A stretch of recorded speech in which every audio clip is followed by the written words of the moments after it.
Hello guys, ito na naman ako. Kumain na naman ako ng madaling araw kasi gutom na naman ako.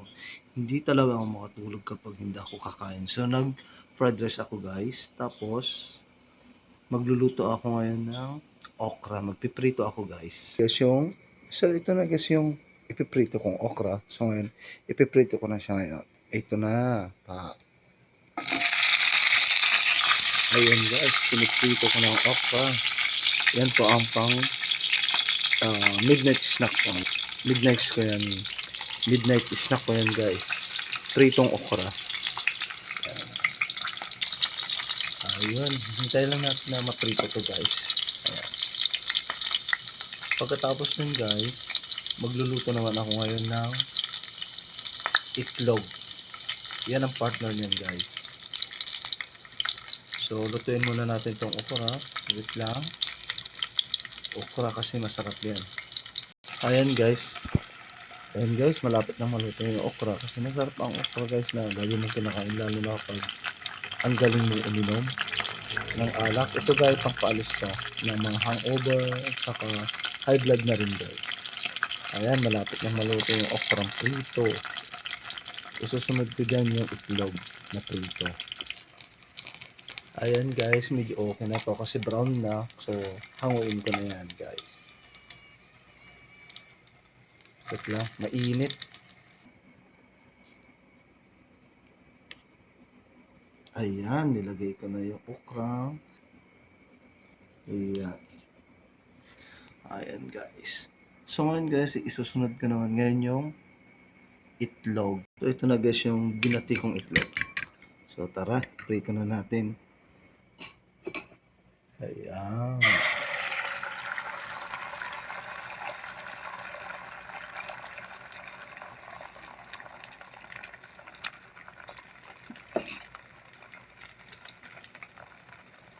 So hayaan lang natin guys hanggang medyo maging golden brown.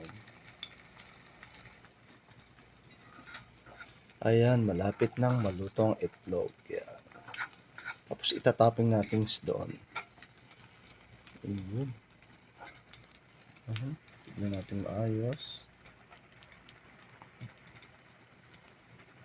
Ayan guys.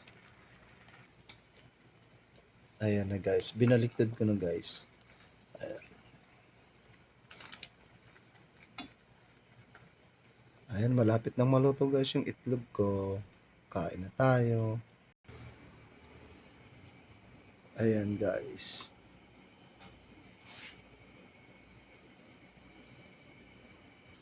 So ayan na guys, yung prinito ko na, nilagay ko sa top.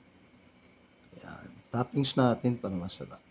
So ayan, gagawa ako guys ng sausawan para sa okra. So ayan guys, kumuha ako ng soy sauce. Ito ang ayan. Ito yung ayan, sausawan ko to guys. Tapos lagyan ko na dalawang kalamansi.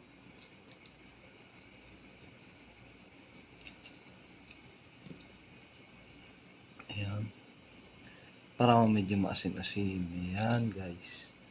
Tapos lagyan natin ng sili. Guguntiin ko na lang yan guys. Na guys, pinisa ko na yung sili. Ayan. Yun, muntik pang mahulog